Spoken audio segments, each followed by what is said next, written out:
everybody. Welcome back to AEWSPARK Re-Ignited. This is the go-home edition on the road to Double or Nothing, as this episode is being recorded prior to basically the go-home edition and / countdown special of All Elite Wrestling's Double or Nothing build. With that being said, I'm just a simple man, and my name is Noah Foster, and with me once again, it is the bearded genius, leader of Pro Wrestling Discussions, founder and creator of AEW Primetime Predictions League. Please welcome Gary Joe. Gary, how are you? It's been a while.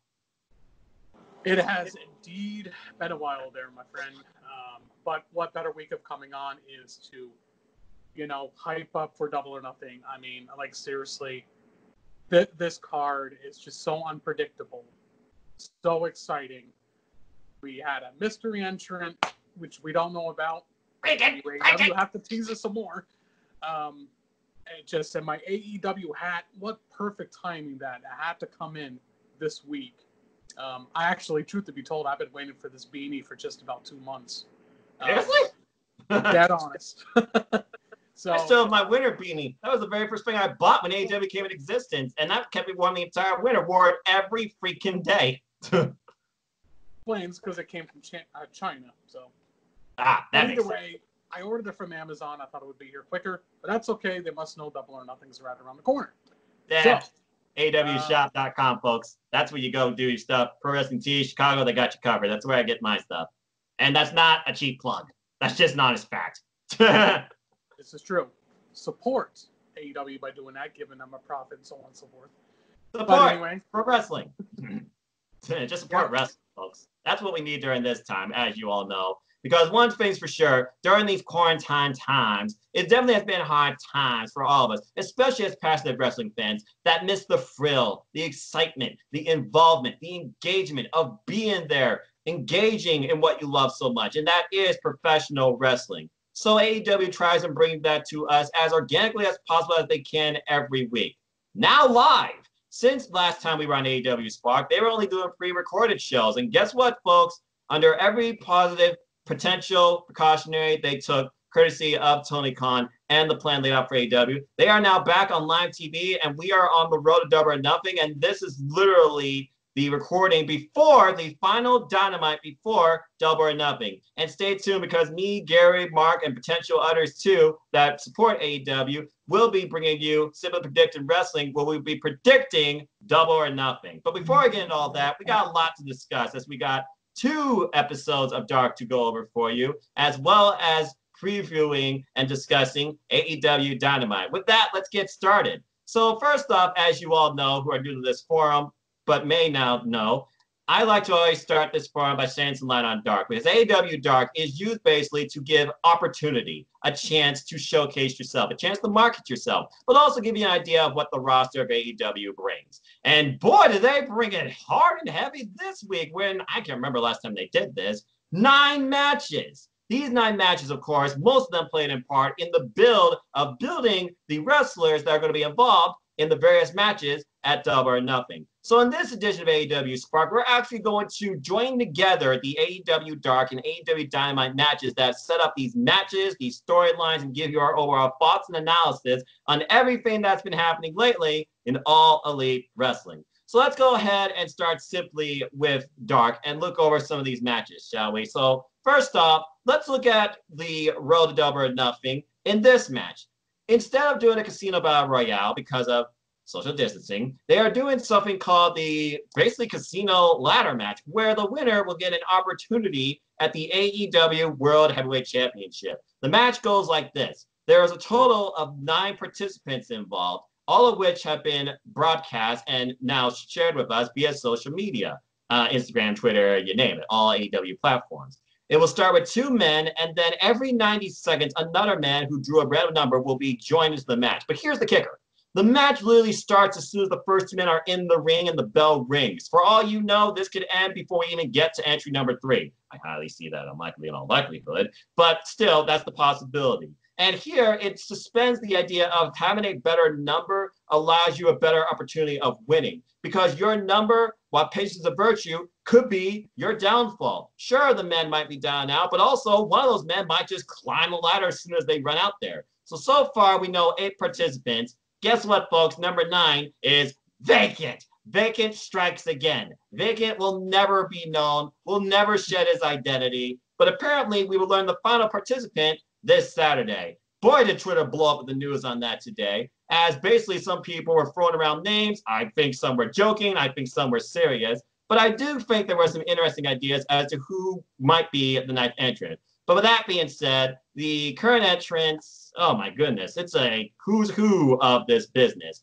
And it includes some of the very people that have been involved on AEW Dark. So I'm going to start with them. I'm going to first start off with the fact that we have Rey Fenix of the Lucha Brothers. He is back. Several talents you might miss from All Elite Wrestling have returned, folks, including but not limited to Rey Fenix, Chris Statlander, even the women's champion Nyla Rose, MJF back from injury. Wow, I guess the man can't be injured or held down. Who knew?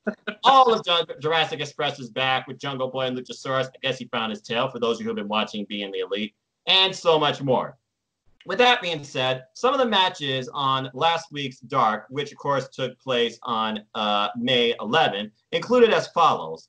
We had Colt Cabana versus Sean Dean. Colt Cabana is one of those very odd people that is just really trying to lead the way for the wrestlers of tomorrow for All Elite Wrestling, but also still trying to bring more of himself because he is a professional wrestler. And we all know he has ties with SCU. He's also had his fallouts, of course, with Kip Sabian and Penelope before the previous week. But of course, he won here with the Superman. But let's think about who else was involved in Dark here and think about who might have impressed you too. Because once again, the odd recruit, the latest member of Dark Order, number 10. He once again impressed Mr. Brody Lee, taking on Drawn Cruz. And here's the thing, Brody Lee, he was not even at ringside. He came out afterwards this time. And basically, I would have to imagine this is going to be his right-hand man, his protege, per se, as the Exalted One tries to make the Dark Order better.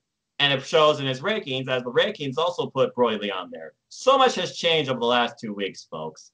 With that being said, I'm going to allow your thoughts on this because you know that Phoenix and Orange Cassidy are both in the Casino ladder match. Yes, folks, both those men are in the ladder match. Good grief. Orange Cassidy had a singles victory against Jason Cade out of nowhere, and Jason Cade threw a tantrum. And Rey Fenix had an incredible match, and probably my favorite match of AEW Dark last week with Alan Angels. Alan Angels, you all might remember him facing Kenny Omega on the previous Dynamite, has been very impressive in all of his performances. I would not be surprised if he's signed. And since AEW Dark's been happening during these quarantine times, they only officially have done one signing, and that was, of course, with Anna Jay. Apologies if I screwed up her name. But with that being said, I got to get your thoughts on these two. What are your thoughts of Phoenix first off being back and Orange Cassidy? And what do you see happening with these two in this ladder match? Because as Dynamite set up subtly this week, those two are facing each other one-on-one. Rey Fenix, good to see him back. Because I definitely like the Lucha Bros though. But let me just say this: the kick to Orange Cassidy last week. God, jeez, like where these spots that they do on Dynamite is so cool. Sorry, Sammy Guevara. But man, it's just with these two in a match this Wednesday, I think it's going to be fun to see, but I think they're going to save all their ammunition for this Saturday to do some crazy spots, some crazy spills. Orange Cassidy, I love the guy very much, but he's the one that is going to take the most bumps in that match on Saturday. Oh, bad that. I mean, but who knows what creative thing he's going to do. I mean, he's the king of sloth style for a reason. Is that what they call him in the Indies, I think? King of sloth? Yeah, basically. And JR basically still trying to figure that out. But hey, he gets behind Orange Cassidy. It's quickly becoming one of his favorite men in the company. No sunglasses or a shirt included. I'm still wearing my Orange Cassidy shirt. Yeah, I ordered an Orange Cassidy freshly squeezed shirt. And this will all get cut eventually. But again, quarantine, I've been home. But yeah, and let's also think about this, because not only is Orange Cassidy and Rey Fenix in this Casino ladder match, but also Colt Cabana, Kip Sabian, Scorpio Sky, who they've really been like basically putting over lately in these video packages. Frank Kazarian coming off an incredible one-on-one match against Jon Moxley. Luchasaurus, which really baffles me. That's your biggest person in this match. And also a guy that we really don't know what's next for him. Definitely one of the highest rising stars in AEW. And someone's trying to reach out and maybe help him, but he's saying he doesn't need help. And I would imagine everybody's favorite in this, first off, Darby Allin. So you have a who's who of everybody involved in this match. We have no idea who the first two are going to be. But we all know so far, thanks to Dark and what's been on Dynamite, things to come. Speaking of which, going on Dark, Jurassic Express, they are back. They looked very strong against Mike Reed and Ryan Rembrandt, winning with an assisted cutter combination. This was the duel of Jungle Boy and Luchasaurus. We also had, of course, the women showcase here as they were hyping up my favorite match of last week, personally, the women's four-way from Dynamite. And going into that, we had Chris Statlander taking on Danny Jordan. You might remember her being involved in NWA Circle Squared. She's also kind of a bit of a mean girl, hence her persona and Bird Book. And I thought she had a pretty good showing against Chris Statlander, but that Big Bang Theory Packers Pile Driver, good night. She was done. Britt Baker, of course, confident role model as ever with the smile. She, of course, performed some dental work on Skylar Moore and hit her with a lockjaw. And then we had the most interesting match of Dark last week. And I'll admit, it was less of what I was expecting, but it was more that they did that I thought they would do based on the circumstances. And in the end, it kind of also brought together this idea of Kip Sabian and Jimmy Havoc. They could be a tag team. They do look out for each other. They're friends. I don't think they're best friends, but apparently they're friends. Because Jimmy Havoc took on Looper in a no disqualification match. And everything came in play here, from waters to chairs to violent blows and even backbreakers on top of chairs. Ouch. In the end, it was a distraction that led to Jimmy Havoc getting the win after a finisher with help from Kip Sabian saying, "You will not hurt my friend," and Penelope Ford with a bottle of water. Go figure. And so that ended up Dark from last week, and we really don't know what's next for any of these independent wrestlers. But again, this is the most experience and name value that they will get. And a lot of these people have never even worked with people this experience in their lives. So I'm happy for them, and I would not be surprised to see some of these people signed by AEW. So before we get into Dynamites, I want to ask you, Gary, we've seen these guys since these quarantine times constantly competing on Dark. Each one trying to bring a little more than last time. I thought, for example, Sean Dean, he brought a lot more aggression to his match against Colt Cabana, who's all, more calm and stuff like that. And one that's really been impressing me lately, and I feel like they will sign him, especially because he works a lot with QT Marshall, and you've seen it, Lee Johnson. But with that being said, I want to get your thoughts on some of the independent talent that has been showcased by AEW. If you were, per se, an EVP or somebody that worked in AEW, and you're a talent scouter, per se, which independent wrestler has impressed you the most? The one that really has stood out to me, I like what you said about Angels. I think he's a really good stud. I think he has a good potential. If not him, I think it's the look. I think it's, again, she's coming off as like that little bitch, and I really like that. Danny Jordan. Just something like this is what could boost the women's division for sure. I could possibly see a tag team with her and Britt Baker. I mean, is that a popular opinion? Maybe, maybe not, because she's only. I was thinking Anna Jay and Britt Baker now that you think about it, but then again, a Mean Girls trio. Well, the role model and her little keep away from the trios. I'm just saying, dude. Trios, singles, tags. That is the record standards in AEW. You know it has to be coming. That is true. I think it would have to be, Danny Jordan. My top favorite definitely would have to be her. Again, because I really want them to amp up a little bit of their women's division, which that Fatal 4-Way was my match of the night as well, Noah. Nice. I mean, so all four of them brought it. There was not a single moment of reprieve for any woman, though Britt Baker, of course, Penelope Ford. There were times that they just weighed in, let, of course, the two powerhouses in the match, Hikaru Shida and Chris Statlander, just go to town on each other. But before we get into that, let's go ahead and slowly talk about last week's Dynamite. As again, we're on the road to over nothing. A lot of matches built, including the one that we've already known, but boy, was it taken to another level. So first off, returning to live TV May 6th, you had the commentary team in full, good old JR, And by the way, I just almost got done listening to his book. What a revealing tale, man. JR, nothing but love to you, brother. Go listen to his books on the Bracket. Support the man. Best of all time. Favorite commentator. Simple as that. But that being said, our live edition kicked off with Cody versus Janela, and then we went into a video package hyping up the women's division, or more so giving you an idea of what they bring, who you might want to look out for, who might step up to challenge the current champ Nyla Rose, as she also came back and crushed Kenzie Page with 3 bombs. Ouch. Following that, MJF comes with a promo where he says he is going to come back to reclaim the throne he never lost. He's going to sit on it once again. I love the subtle metaphor when he went from like a comfy lounge chair to like this elegance chair.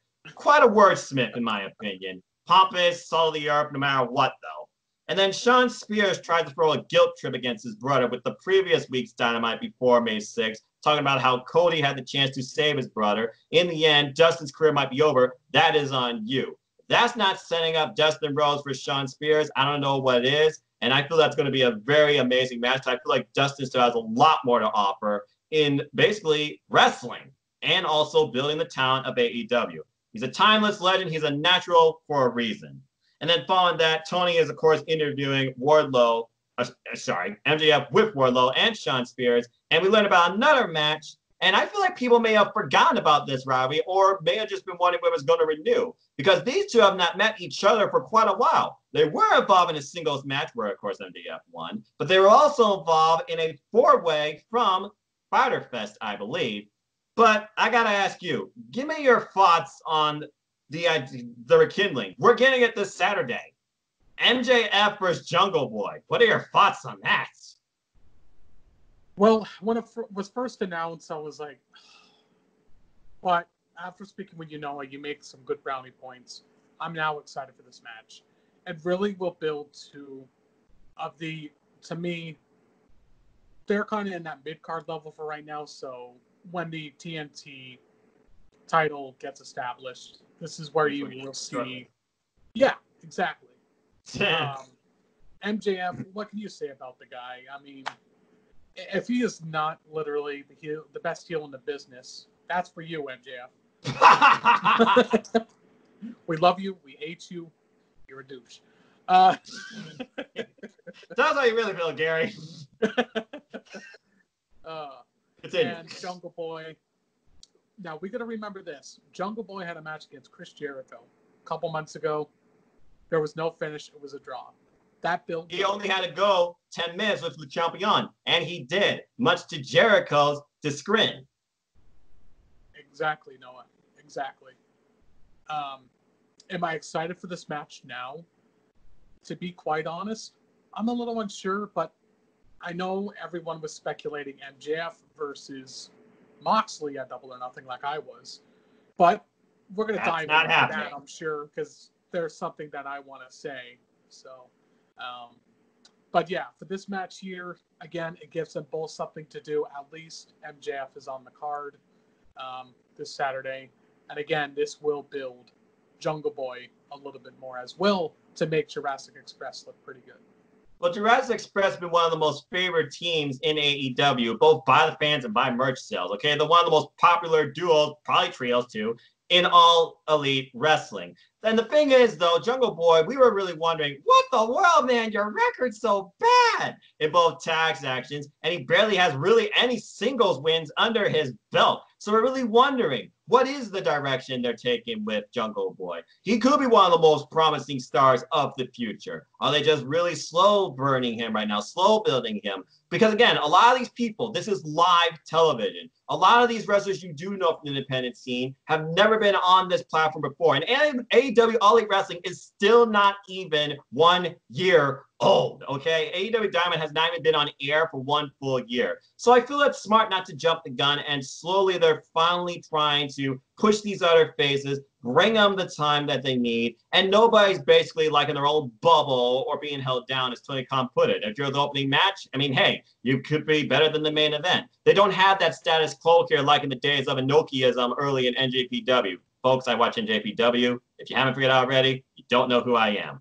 And with that being said, Cody versus Janela, I thought was very impressive. And of course, there's the idea of, oh, it's Cody. He's going to win. But Cody's one of those guys that really has been more often involved in the openers than the main events, folks. And more so is to put over the other talent. Yes, I get it. He's involved in the finale for the TNT Championship against Lance Archer. So the win was kind of impending. But there were some close moments where Joey Janela looked like he was going to get it. And Joey Janela, to his credit, he's one of those that Cody wanted to face for a very long time. And I thought these two had a very good opening match, very competitive back and forth. And Joey Janela brought out some stuff that I really haven't seen from him lately, because all you think about him is he's a deathmatch fighter. He's not just a deathmatch wrestler. He can actually wrestle in the ring. He took Cody, I thought, to a pretty fair limit. I totally agree. Honestly, the beginner match is what I like to call it. I have to say, this is what I love about Cody. Cody really puts over his talent. Yes, Cody wins, but you guys got to remember the quantity of the match. When you look at it, you have to study it. And Noah, I'm sure you're one of those people. I am. That match went on nearly 20 minutes, and that was live last week. Yeah, this is the first live edition since quarantine, and that was the first match that kicked it off. And by the way, the audience, once again, great audience atmosphere. Apparently with more people, I guess, of maybe family of the staff and the crew there too, even up in like the other bleachers and stuff like that. They really try to bring more of an organic vibe than even those closed-in shows now, with, I would think, more than 25 people. And morality standing, I understand 99% still not 100% safety. You can take all the precautions in the world. But one, they willingly chose to do this. And two, they're doing everything they can to bring us excitement, happiness, and fun, and positive professional wrestling. What more can you ask for? And by the way, for people like Aaron Rift and Jeff Meacham, please follow NoToQ and the Jeff Meacham Network. This allows them to continue making money too, because it gives them stuff to talk about and review. Simple as that. And that's why I'm going to continue to support AEW and what they're doing, and continue to try and enjoy wrestling with all the promotions and what they're doing, whether it's in-ring, empty shows, talk, interviews, specials, etc. Support professional wrestling, folks. It might be under hard times, but it certainly isn't gone. So let's enjoy what we have and what some are trying in a positive manner, not just because it's business. Anyway. Continuing on through that week's episode, after the announcement of MJF versus Jungle Boy, where MJF was bloody shocked, we go into Jon Moxley returning, and he faced somebody in SCU who has not really had a lot of singles matches or showcases since being part of All Elite Wrestling. Frankie Kazarian. But Frankie Kazarian is nobody to slouch about. As he and Jon Moxley, they had a very competitive physical bout. But in the end, Jon Moxley, he did set him up with a roll-through turnaround into the friggin' paradigm shift. Game over. But that wasn't the only story going on here, as it was a spread about between the two. Jon Moxley, before this episode of AEW Dynamite, did propose a bounty on him, basically. Somebody to step up, come after him. I'm a champion. I want to fight. So who comes up and takes on that challenge? The Exalted One himself, Brody Lee of the Dark Order, putting on a massive statement, leading his Dark Order minions, his latest Prestige Preston, to literally beat the hell out of Jon Moxley, Frankie Kazarian, even SU trying to help. They all got beaten down too. He says, I'm here to answer that bounty. You have the richest prize, the AEW World Championship, and I plan to take it. So do you accept my challenge? If you don't, I will make you. And what does Jon Moxley do? All he had to do was ask. And then Brody takes him out and takes the title with him. So it's official. We have our AEW World Championship match, as it will be Jon Moxley versus Mr. Brody Lee. And for those of you who have watched these two in a bygone era, and I'm not just talking about one other company, but I'm talking about individually, their careers, their runs in the independent scene, we are going to be in for one hell of a fight. As Jon Moxley basically solidly put this week on Dynamite, where he said, I will not be shamed or disrespected. You're going to learn what it means to be in the ring with me and what I stand for at Double or Nothing. As he came out and basically destroyed all the minions after Brody Lee took out his opponent, which we'll talk about shortly. With that being said, before we speed track, of course, in this week's Dynamite and talk about the rest of the show, I know you got a lot in your mind about this because, again, you and I, we've watched both men through other companies. We've watched professional wrestling, we watch independent wrestling, and we watch sports entertainment. So I want to get your subtle thoughts on this idea because, let's face it, many people look at the rankings. They're thinking, okay, Cody can't challenge MJF. He's got to be the next crit challenger. They're going to thrust him in there and take on Jon Moxley. Wrong. That's why they set up MJF versus Jungle Boy. Then you're thinking, okay, maybe exhibition match. Maybe the time won't be on the line. Maybe I'll face somebody like big, first timer, somebody that's just going to come after him based on his statement, like Wardlow, which would be also an interesting match. Wrong. And honestly, we don't know what's next for Wardlow because right now, Wardlow just has no match booked. But with that being said, I feel like this is a very interesting approach to not only raise both men's value, but also bring a familiar audience to maybe an unfamiliar scene. Because even if you haven't watched All Elite Wrestling since its inauguration, if you watch the other company, you know who these two men are. They have just evolved into something else. And it's up to you to determine whether you think it's better or for worse. In my opinion, I think it's going to be for the better. Gary, your thoughts on the setup of Jon Moxley versus Mr. Brody Lee? All right, here we go. This should be fun. Well, a lot of people did message me on Pro Wrestling Discussions saying that they were very frustrated with this, wasn't agreeing with this. They don't follow their rankings, blah, blah, blah. Noah said it best. You guys are going to remember this way. Technically, Cody's number 2. Number 3 was Kenny Omega. Kenny Omega, and he's a tag champion, so he's not going to be dealing with the singles title right now. And who was number 4, Noah? I believe it was Lance Archer. Because no, I think it was Brody then Lance. Well, yeah, it was Brody Lee because Brody Lee did bump because again the rankings they did change over these last 2 weeks. In fact, allow me to share with y'all what the rankings are right now.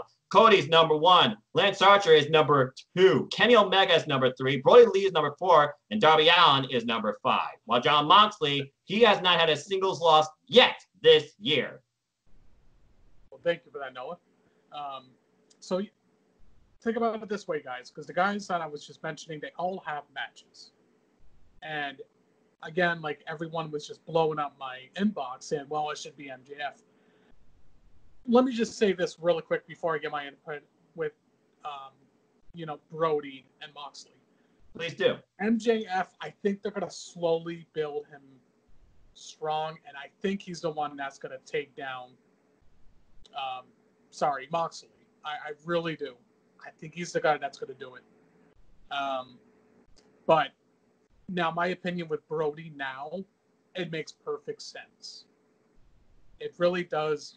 Their feud and the other company was pretty decent. It was good overall. And it was only for the Intercontinental title, by the way. Keep in mind, folks, Mr. Brody Lee never had the opportunity to be a top star because of a certain thing he couldn't do for his boss, and his boss held it against him the rest of his career. But people don't think of that, Noah.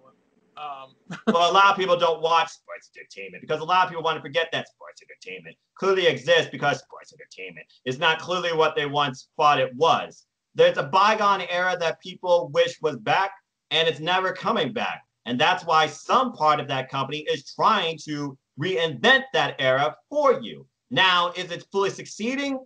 As long as it stays in that bubble, maybe. But beyond that, your judgment is your own. Totally agree. Also, one of the things that I will have scratched on, though, just one thing. I'm hoping after this, stop with the former WWE guys going for the title. That's one bone I will pick on this main event.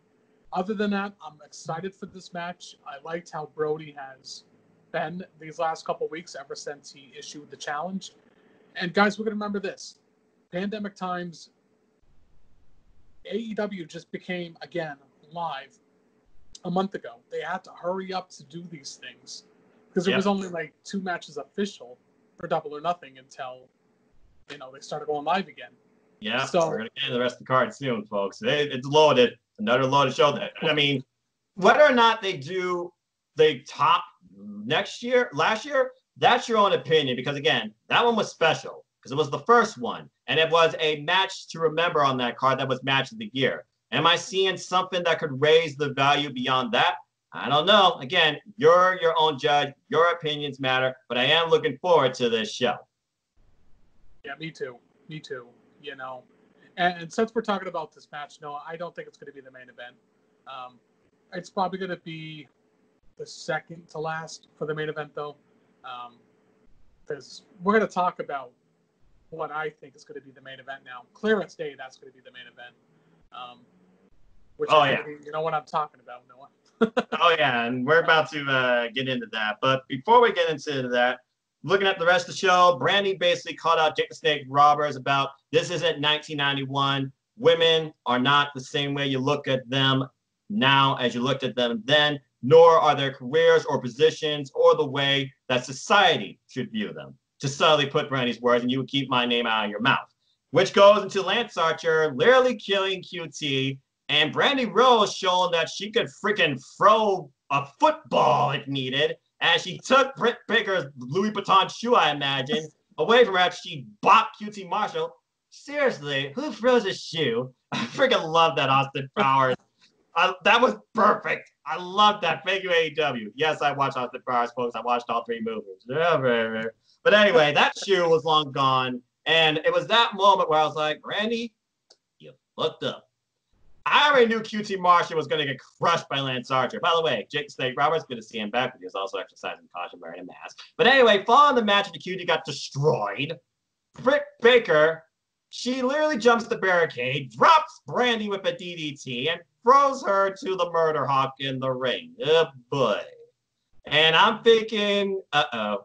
Okay, wait. Now, Tony Khan said we're not going to do any intergender type action, especially on Dynamite here. So what's going to happen here?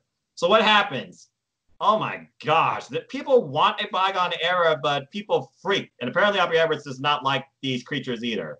I don't know whether it's his brother, his father, his uncle, long-lost cousin, but Jake the Snake Roberts brings in a giant snake and literally has it slither all up and down Brandy, almost in, let's just say, places that you shouldn't put stuff in on a woman, unless permission, and literally goes maniacal on her. And this just was like, oh boy, it just got real. And I was just like, it's Damien! But anyway, we would have to wait and see how Cody would feel about this, or how Brandy would react to this once she gained consciousness, and how Cody would react to this in the following Dynamite. And then following this, we learned to see what might be next for Darby Allin, or who might could lead Darby Allin, as Taz basically tried to have an interview with Darby Allin backstage. Good to see Taz back, by the way. And basically he says, I want to help you professionally. Darby, no words, walks off. We always keep asking ourselves, what is going through Darby Allin's mind? What is next for this man? Is he heel? Is he face? Bottom line, he's relentless. Nobody knows what he's going to do next. Not even him, probably, at some times. But he's not going to be the company mold or the corporate suit guy, as he slowly put in that previous Dynamite when he was taking on Cody to try and be part of the finals and lost to an amateur wrestling move. Just a subtle body movement. Not even a roll-up. That was such a good match. But then you talk about matches, you talk about moments. Let's just talk about fun, crazy wildness to build not only a statement, but to welcome back the Inner Circle in full circle. Gary, your thoughts, your moments on the freaking street fight between Kenny Omega and Matt Hardy, who turned into Damascus, versus the Sex Gods, Chris Jericho and Sammy Guevara. Take it away. What the hell? Oh, yeah, what the hell? Oh, man. So I'm going to just keep this under 5 minutes. Oh, my gosh. All right, let's start off early in the match first. Okay, I really liked how, Matt, he's in the tunnel. Next thing you know, before that, he was original Matt Hardy. And then all of a sudden, here he came as the entity known as Damascus. Yeah. And just, he just comes out, does that. Then this is where it got really interesting, because I'm thinking WWE's way, they really would go back into the ring for the finish. That did not happen here. We see, as I said earlier, poor Sammy Guevara got ran over from a golf cart, which I gotta say, that looked so spot on, so real about him getting hit. It was that looked like it sucked. Okay. And now people are making video and memes of him. I love it. What is it about AEW and Sammy and Jericho being meme generators every week? I was gonna say, dude, have you noticed that? Like, Sammy Guevara Yes! is taking all the spots here, and it's building Sammy better and better, and I love it. Which, by the way, a silver YouTube button for his channel. Congratulations to him. Agreed.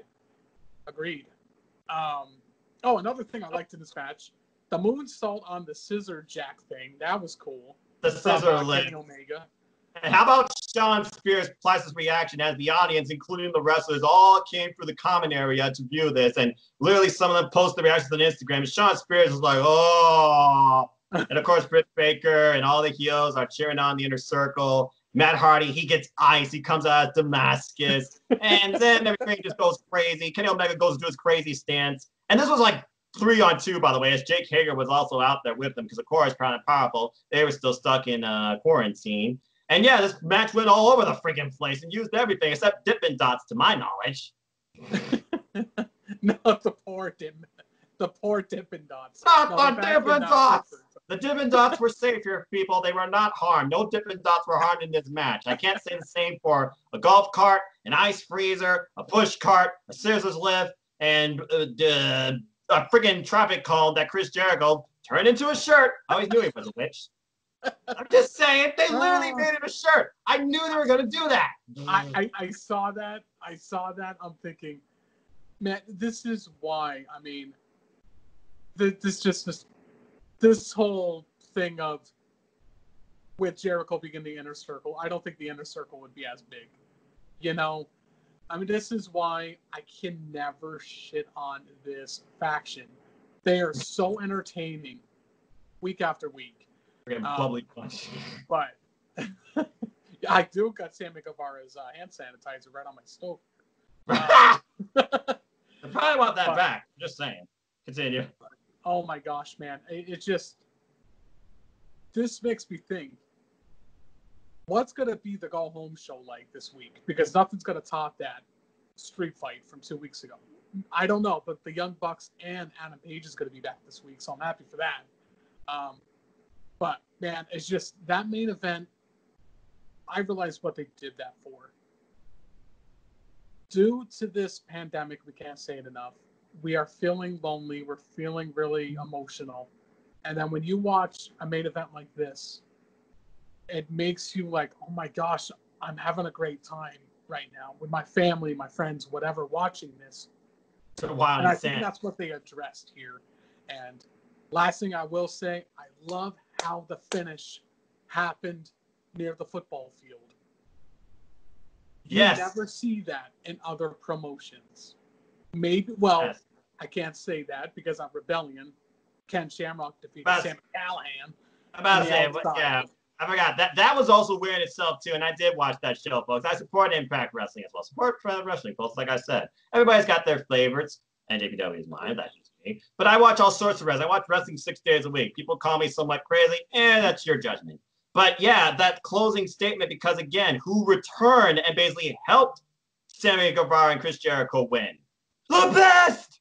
Proud and powerful, out of nowhere. Santana and Ortiz return. Jake Hager, he comes back after being rammed into a friggin' steel garage door and eats a friggin' beach rigger. And in the end, after power bombing Damascus through a table, they all team up against Kenny Omega, set him up for basically an elevated drop-off Judas effect, and they pin him on top of, I think, a car for the 3 count and end with them standing together with their statement and their banner and logo in LEDs behind them in an empty football stadium. What a scene, what a match, what a moment. My Lord. Inner Circle back in full effect. Still as dominant as ever, and the Elite, once again, cannot get their stuff together, nor get the best of the Inner Circle. I do want to mention one more thing, though, before we go into last week's Dynamite, which was May 13th. We also, of course, had the subtle continuation of the feud between Pineapple Pete and Chris Jericho. As at the very beginning, Pineapple Pete took a cheap shot, and that sent Chris Jericho off. Well, I gotta say, though, this Pineapple Pete guy is more over than anybody on other things. Just saying. Clearly, Sean does a promo with the damn Pineapple Pete, which, again, was the most amazing thing that I've ever seen somebody do a promo for my Predictions League. Guys, if you don't know what I'm talking about, That's sure Noah the can most direct you to ridiculous that. promo I've ever seen, and I love it. And I thought Jexy Black talking to freaking Al Snow's head of her own design was freaking funny and crazy. I think that Pineapple Pete one just topped it. Supporting Pet Wrestling, folks. Jexy, I hope you're doing well. Oh, my gosh. All right, so before we go into last week's Dynamite, that was May 6th. That was the first Dynamite coming back live. Gary, was there any other thoughts, closing remarks, any other moments or takeaways you had from that episode?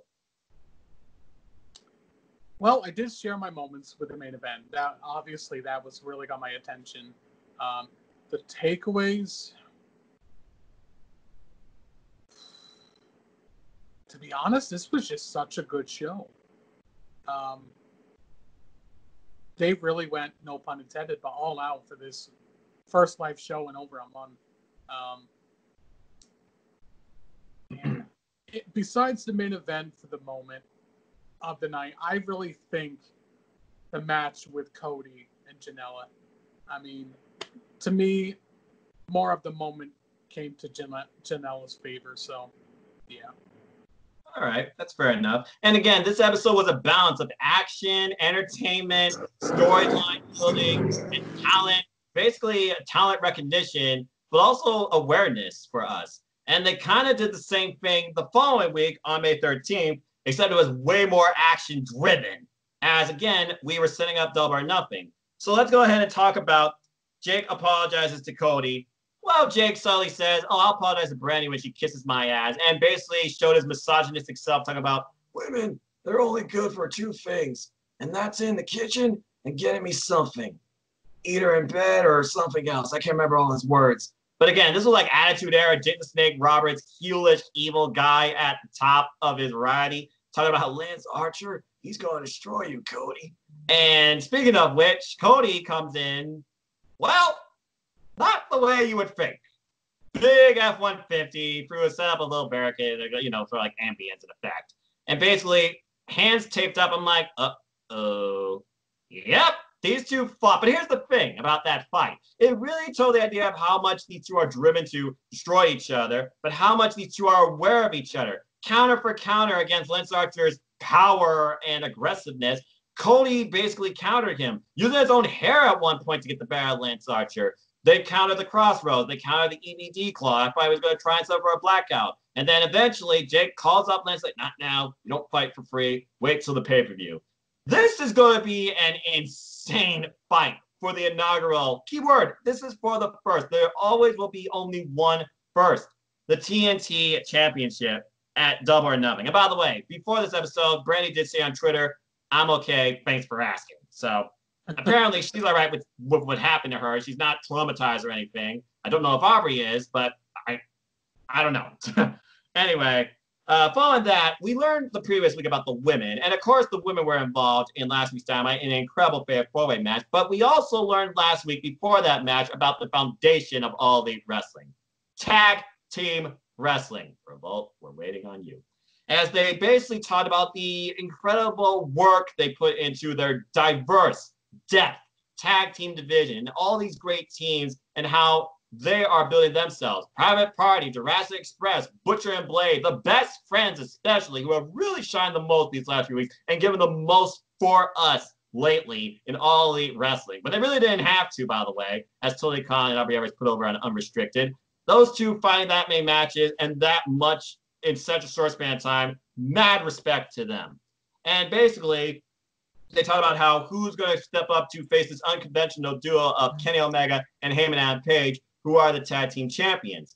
Could it be the Dark Order, who are still number one? Could it be the Best Friends, now number 2, 6 and 3? Young Bucks are still in the name, still talked about, because again, they wanted to bring tag team wrestling to the main event, and they helped bring that. But of course, they're in quarantine, so we'll have to see where they stand in the tag divisions. They still are number 3. You got Private Party, who bring style, who bring a little bit of flair, no pun intended, to their matches. They're number 5, they're 3 and 1. And then you have Jurassic Express, who are back together. They got momentum on their side, and they got a win with 2 and 0. Speaking of which, we go into a tag match of 2 of the top teams favorable by the audience, Jurassic Express and the Best Friends. an incredible back and forth bout. I like to think it was mutually on respect, but also on competition as they're trying to prove who deserves to go to the tag team titles. But that wasn't the only story here, as, again, towards the end of the match, as you put, now we're here, folks. Orange Cassidy, some would say the best manager in the business.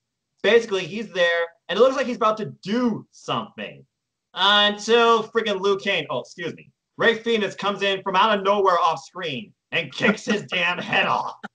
What the hell? That was insanity. What a kick. God. Way to take that buff, Orange Cassidy. He did not see that coming. That sent his glasses flying. But somehow that still allowed the Best Friends to still maintain momentum in their match and pick up the win with, I can't believe it's called this, the Awful Waffle Spike Pile Driver. Yes, that's what it's called, by Chucky Taylor, who picked up the win for his team, the Best Friends. Jurassic Express, tough break. But then to add subtle insult to injury, little Marco Stunt, the ragdoll of AEW, I might add at this point. He gets ragdolled literally by Wardlow into the barricade that pisses off Luchasaurus. So again, they're still trying to build that subtle feud between Luchasaurus and Wardlow. That one-on-one is gotta be happening eventually. And the Best Friends continue their momentum as to why they should be technically going after the AEW Tag Team Championships. And now they finally might have the opportunity. But before all that, who arrives to the building? Super pissed off. Jon Moxley, because he doesn't have his title. And Alex Marvez tried to get a word in. Didn't work. Before all that, though, your thoughts so far on this feud that's building between Luchasaurus and Wardlow. And at this point, the Best Friends, I mean, what cannot be said about the Best Friends? Literally been just, I feel like if I think about who benefited the most from these quarantine times, and I think that was actually like a Twitter question at one point, I feel like it has to be the Best Friends. The most that they have showcased themselves as a functional tag team, but also Kimble singles competitors. Trent, of course, we already know how great and capable he is against the Kenny Omega and several others. But also Chucky, he's also an equal valued player as he's picked up some big wins for his team, including that crazy no disqualification street fight against Kip and Havoc, and he picked up the win here for his team against Jurassic Express. Who do you think, besides the Best Friends, has benefited the most during these quarantine times? I feel like they have to be like number one. To be quite honest, Noah, before the quarantine times, I really never wanted them to possibly get the tag titles because I love Kenny and Adam Page as tag team champions. Maybe because Revolution, their match against the Young Bucks has to be probably the best tag team match, and probably this is going to probably be unpopular, but in the last decade. Fresh yourself. I'm not saying that, folks, because of my love for All Elite Wrestling, just stating the facts as a diehard wrestling fan. There you go. So anyway, let's fast forward now. Me and Sean, we talk about the Best Friends all the time. We always say that I am Trent because I got the beard, and he's Chucky because he's the thin guy without barely a beard. And I really am growing on this team. They are absolutely most deserving number one contender right now.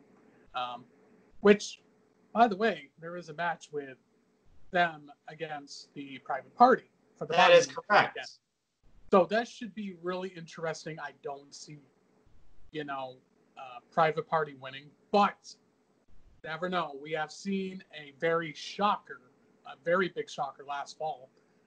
Yes. When Dynamite started. So. Yes.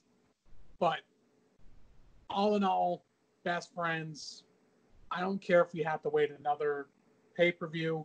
Put the titles on them sooner than later. I love this team so much. And like you said, Noah, you said it right, man. With these pandemic times, who was going to be what like the uncertainty? And then the Best Friends really stepped up. They're the ones that risked their health, if you think about it. Because the coronavirus was worse than ever.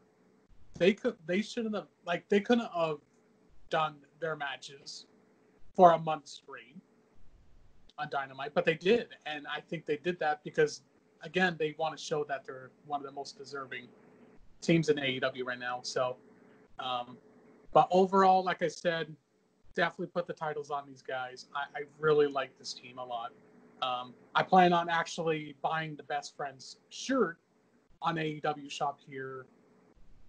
It's the one where I think it was OC was wearing it last week.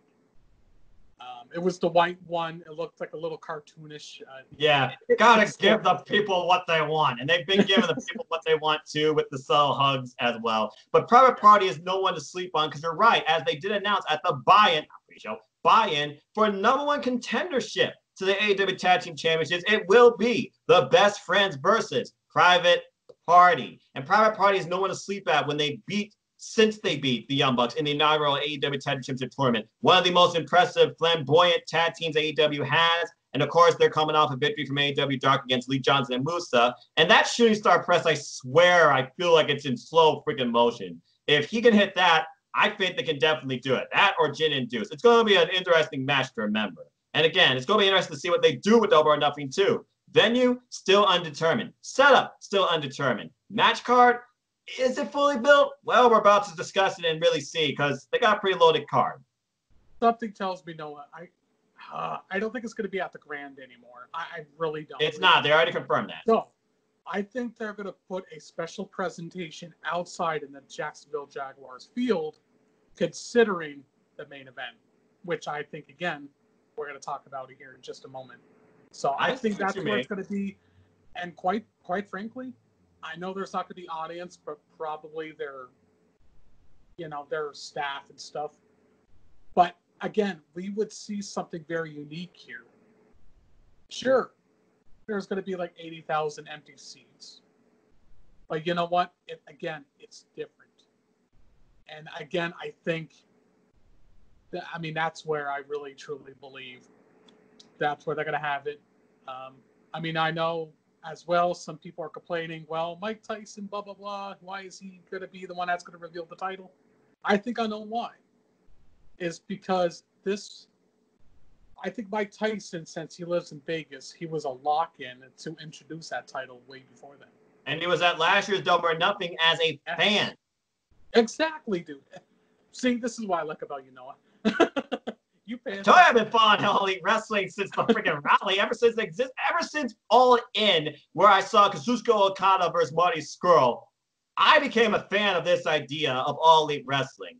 And Tessa Blanchard, and also that women's four-way with Madison Rayne, Chelsea Green, and Britt Baker, baby. Not to mention Kenny Omega versus Pentagon Jr. and the other surprises that ensued, including an appearance by That's Chris Jericho, and so much more. MJF versus I forgot the guy's name for NWA, but my apologies, folks. And of course, you also had the crazy brawl with Adam Page and Joey Janela, where he used to have a bad girl by his side, but now she's super bad girl.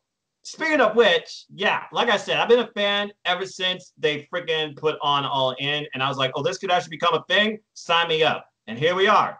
Anyway, with that being said, talking about four-ways and showcases and women's, my favorite match from the show, I can't say it enough, and I say it again. People have doubted the start and the development of the women's division in All Elite Wrestling.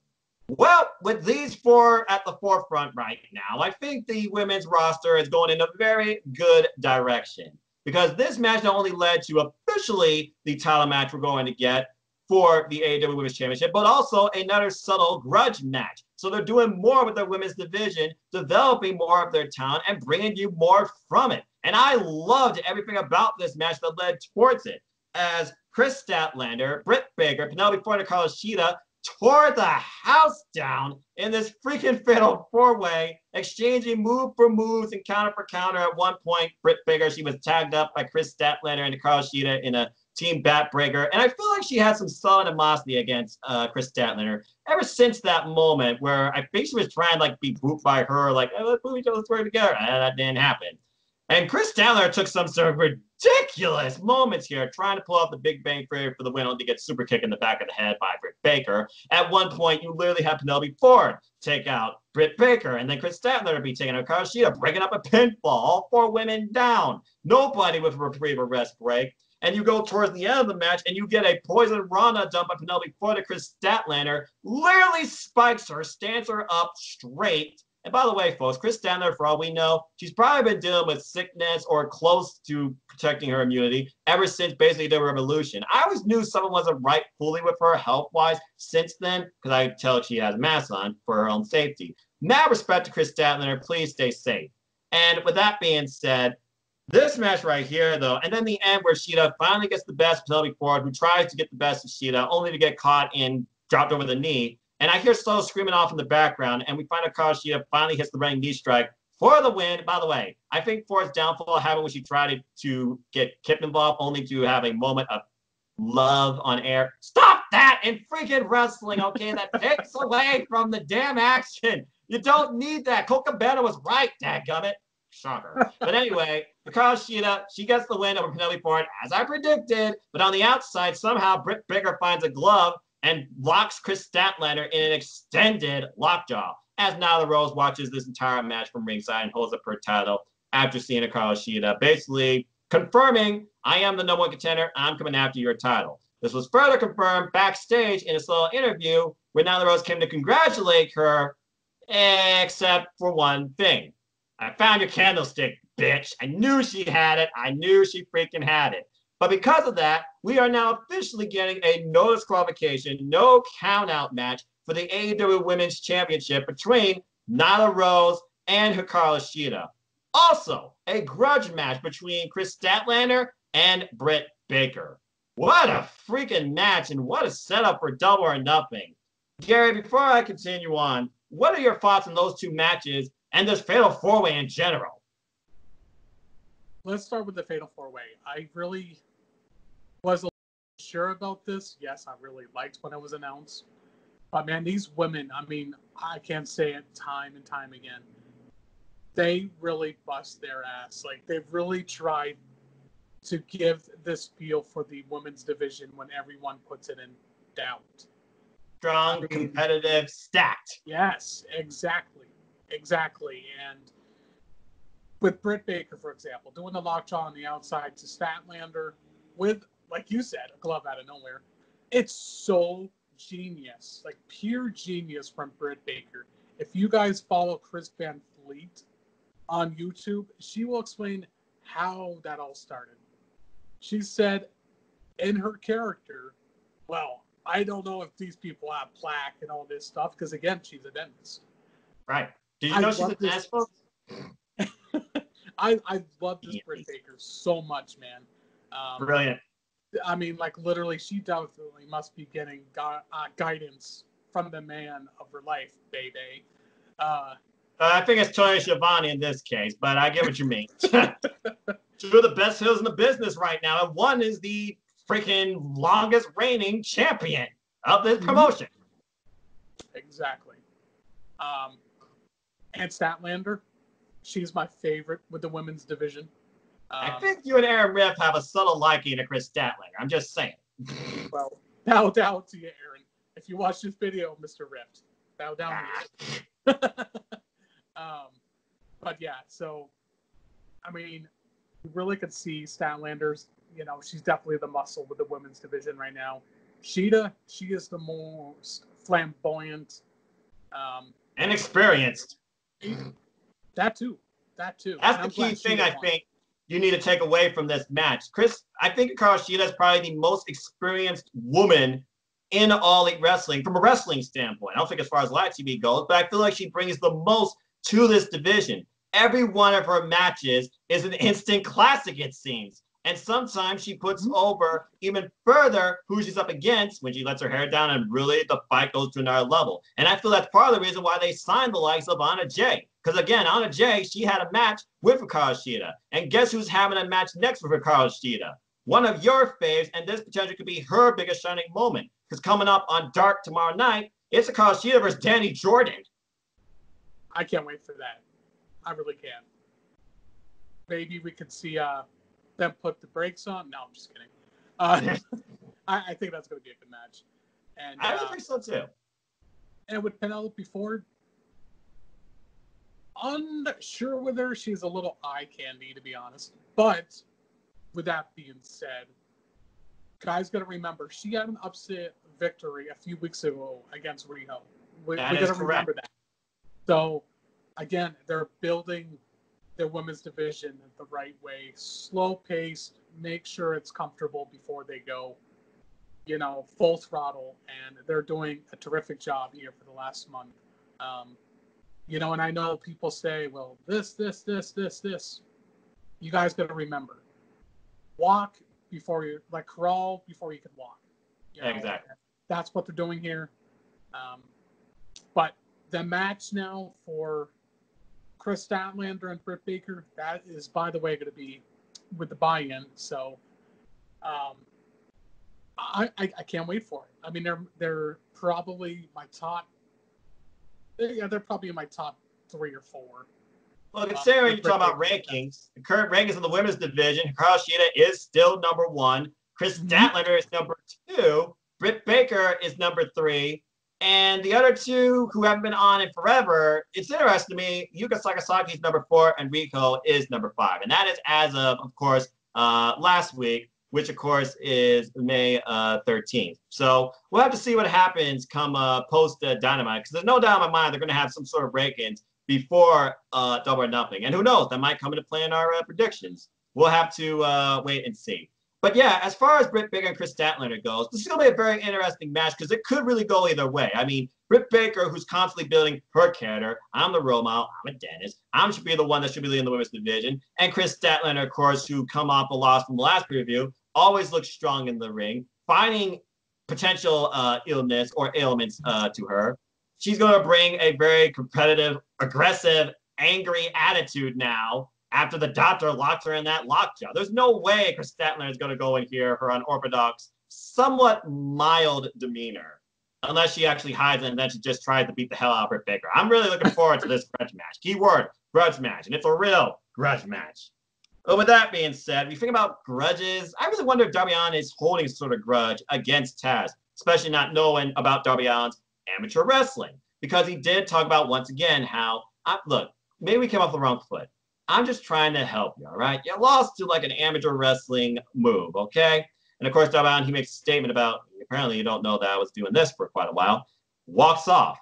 I am not against the idea of Taz being a bit more influential on Darby Allin, as far as maybe a direction goes, maybe like a manager side. I don't see him like being like, commentator boasting just this type of talent. This is one of the things that Taz was against for a while when he was with TNA, for example. Whereas like, you have to say this about this talent versus what you want to say to try and put over all of the talent. Again, AEW, the commentary is free to be themselves. Just say what needs to be said when prompted. That is the flexibility of all elite wrestling, okay? I mean, the only one that Tony Khan is in the ears of the most probably is the referees, including Aubrey Edwards, who again, the refs, they all have a personality.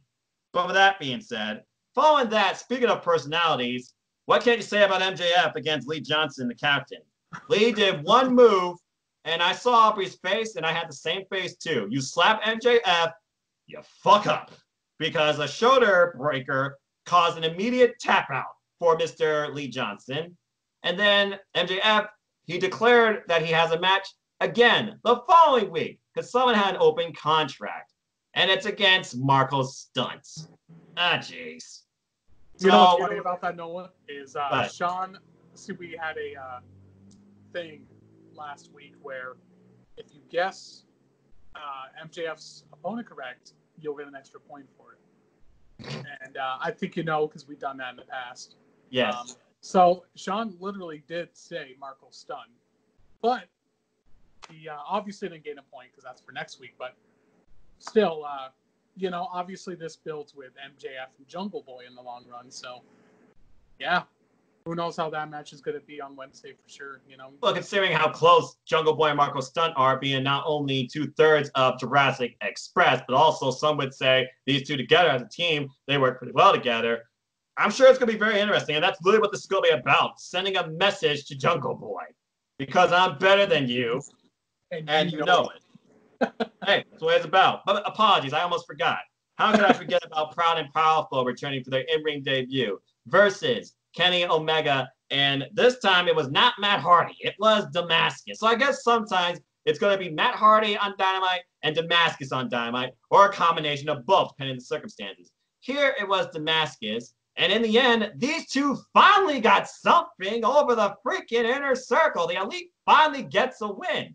Even Sammy G coming up, the triumphant, victor of last week. He said, stop it, you ain't going to do that. Just bringing a chair in with neck brace, dragging himself to the ring, only to get spiked DDT'd on the freaking chair. Smart move, Sammy. Good grief. Some of the bumps seen on this show. I'm not sure what was the bigger bump here. Sammy's DDT or the Poison Rana done to Statlander by freaking Penelope Ford. I got to go with the Poison Rana. That was ridiculous. Yeah, that was pretty good. Yeah. But anyway, I mean, this was just, again, the subtle continuation of that long-going feud ever since All Elite Wrestling existence of these two factions. And keep in mind, folks, Inner Circle was not formed episode 1, okay? It was formed a few episodes in. But again, with the whole idea of blood and guts being at the forefront of this eventually, or maybe never to happen now, it was all about Inner Circle versus the Elite. Inner Circle winning 90% of the time. The Elite finally got a victory in the most unorthodox cases as this unorthodox duo of Kenny Omega and Heyman and Page. They got the win over Proud and Powerful, Santana and Ortiz. And again, Ortiz is selling still freaking hilarious. I don't understand the Tiger style, like JR says. I guess if nothing else, it's annoying. I don't know how deep his nails are, but I guess that is annoying. But nonetheless, really good match here. Oh my gosh. But now this is the moment that I'm going to give to you to talk about here, because it's been building for weeks and weeks, and it finally came ahead here after I saw a promo earlier in the show, as we had the match everybody's been waiting for. Chris Jericho versus Pineapple Pete. Folks, the story of this match goes like this. Don't piss Jericho off, or you will meet your demise via the Judas effect. And then, well, I'm glad he didn't use the other member, because I was like, oh boy. Because this was more than a match. This was a message and also a setup.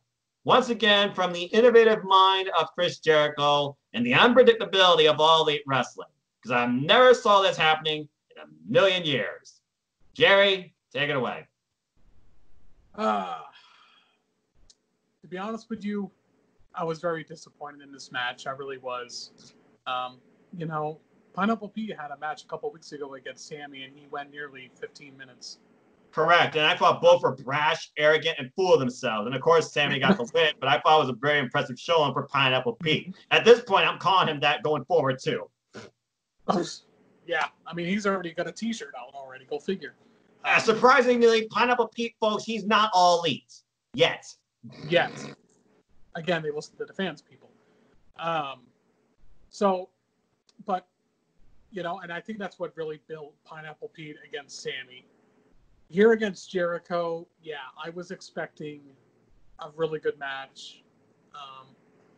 But it is what it is. We can't take it back now. Yeah, he had a flurry. He got some shots in, and then he just ate a Judas effect, and that was it. But again, we got to remember it this way too. The storyline is making Inner Circle a lot stronger, better before, that pay-per-view this Saturday. So that's the only thing I agreed on. But the match, I was very disappointed. I really was. Fair enough. All right, but then let's talk about what happened afterwards, because again, there was a reason the entire Inner Circle was out with him, and he also had a back, because he talked about how, like you said, how strong the Inner Circle are. We are back in full power, united, constantly on top. And then he sets up this challenge for the Elite. Because as you all know at this point, we should have been getting blood and guts. AEW's version of War Games. Let's just be honest here, okay? But due to circumstances, that's not happening. And who knows when it might. So what are we going to do in the meantime? Innovation takes over Le Champion again as he sets up this challenge for the Elite. The first ever, let me see if I get this name right, Stadium Stampede match. A match that will take place among a football stadium of 80,000 seats. Note, he did not say filled. But what can happen when you have this venue around you and all this blunder around you? And what I have to imagine is going to be an all-out war. As Chris Jericho says, the Elite challenges the entire circle challenges the entire Elite. Get your shit together, his words, and come face us. So who comes and accepts the challenge on the Elite's behalf? Jericho's biggest rival probably in the elites, Vanguard 1. And through a subtle video feed, Vanguard 1 comes out with an Inner Circle shirt hung, basically like, oh, here you go. I get your shirt back. But also he accepts. And then Chris Jericho brings out this bat that I see reads Inner Circle. And he says, I wonder if you could reconsider joining us. Oh, never mind, it doesn't matter anymore. You had your chance. You missed it. We found our 6th member. Allow me to introduce you to Floyd, the baseball bat. And he has a message he wants you to send to the elites. Cling! R.I.P. 4 years later, practically, Vanguard 1. As Chris Jericho subtly uses Floyd to destroy the freaking drone and leave Matt Hardy broken, hearted. And the match is accepted. And there you go. Now, do you have to say anything else after I summed it up? Yeah, let me say one more thing. Again, guys, something different. Stadium Stampede match. I'm crossing my fingers. Please, no theatrical shit, please. Just saying. Wanted to point that out there, which I don't think that's going to happen. I really. So far, they have not done anything cinema-based, although many people have turned many moments in AEW into cinema or cartoons, and that actually is fun because that's just fan creativity right there. Hence the Benny Hill theme with the freaking golf cart running down Sammy. Yeah. I thought that was brilliant. I was like, can someone apply the Benny Hill theme? Thank you. And the freaking Mario theme when he hit him. Oh, good grief. AEW, bringing the fun to the fans and the creativity and showing it. Anyway, following that madness and a distraught Matt Hardy / Damascus literally cradling like he lost his child. I have a feeling there's going to be some sort of reincarnation ceremony this week. I'm just saying, or something. Something's got to give because now the elite, they're technically down a member. I'm just saying. Anyway, following that, good Lord, we went into our main event, but not before, of course, they talk about what's been announced so far for Double or Nothing. And we're going to give our closing thoughts so far and all that, too, once we finish this. As our closing match was a rivalry that I feel like finally came to a close in one chapter, but is open into another, as we have another feud brewing now between the Dark Order and SCU with Colt Cabana, as Christopher Daniels took Brody Lee to the limit in this main event match, and Brody Lee showcasing how strong he is as a leader for this faction, but also basically how influential he is too, as Preston was involved in this match to a degree that caused SCU to jump the barricade. Again, audience involvement, go figure. And literally, an all-out brawl broke place. I'll be trying to maintain order here. Good luck with that. As the minions came out and SCU tries to fight them all off, and Colt Cabana gets involved, who of course helped SCU back at Revolution against the Dark Order in the first place. I guess he still stands by them. It would not surprise me to see a subtle tag match set up between 8, 9, and 10, and SCU and Colt Cabana, after Christopher Daniels got his head taken off from a wicked discus lariat, but not before pulling off his finishers, including Fallen Angel for a 1 count, but even closer, best moonsault ever for a 2 count. Subtle evolution and storytelling in this match. Christopher Daniels trying to overcome this omnipotent force in the giant and very impressive in-ring wise Brody Lee. Big man should not be able to move a wrestler like that. That's just brilliant on his part. And that's the strength of Brody Lee, I feel like, is his reach, his dynamics, in his overall wrestling regimen. And of course, he also holds power apparently over the microphone, as he has Dasha announce him as the self-proclaimed AEW World Champion, as Preston held the title for him, and the Dark Order Minions did too. But not before John Moxley came out, beat the holy crap out of everybody, and then suddenly Brody Lee and Preston, they walk away, still with title in possession. And of course, as mentioned earlier, John Moxley, he sends a subtle message. You're going to see what I'm about and what happens when you piss me off at Double or Nothing. To sum it up in words for you. And that, I do not suffer disrespect. I will not suffer foolishness. So we'll see what happens. And again, as you mentioned on the post show, Mike Tyson will be there to present the TNT Championship. And I already feel people are going to talk about, oh, okay, so this is going to be like a WrestleMania type thing. He's going to knock out somebody, etc. I don't see that at all. I just see this being a fan coming to support someone for the first time. Again, folks, he was at last year's Double or Nothing. I don't see him playing at all in the involvement of this match. It's going to be very interesting to see Iron Mike Tyson, though, with his character, of course. And we'll see what happens with that. I can't wait to see what this title looks like. And so far, we have the following matches set up for Double or Nothing. MJF versus Jungle Boy, the Casino Ladder match for an AEW Championship opportunity, Private Party versus the Best Friends for number one contendership to the tag team titles, Britt Baker versus Chris Statlander, Nyla Rose versus Hikaru Shida for the AEW Women's Championship, no disqualification, no countout. Cody versus Lance Archer for the first ever inaugural TNT champion. And of course, Brody Lee versus Jon Moxley for the AEW World Championship. And yes, Jon Moxley is still champion. A very strong card so far as we head into the final Dynamite before Double or Nothing. We got another 9-match Dark Showcase. Danny Jordan versus Hikaru Shida coming up. Clutch Adams versus QT Marshall. Okay, I gotta talk about this one though, because let's face it, Marco Stunt's the one guy on the roster that people think will never have a singles victory. Gary, is this where it happens? Even if he's less than 100%. Marco Stunt versus Justin Cade. I want you to call it now. Is this Marco Stunt's first victory? Don't even need to think about it, to be honest, yes. There you go, folks. He said it. Do you believe it? I don't know. I'm going to just say it right now.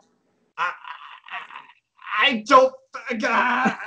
I can't. I'm sorry. I can't see Marco Stunt winning a singles match. He's so dynamic. He's the guy that's there to like put over everybody's in the ring with. He gets a 30, and then he just gets the hell beaten out of him and always falls. If he gets a win here, it'll be like a spring Gumby type roll-up. And that'll be the only way I see a win happening here. Okay, what you got to say? Actually, I was going to be a smart ass saying, how about at Double or Nothing, there will be a match. A winner gets a trophy or even a medal. Peter Avalon versus Cutler versus Marco Stunt.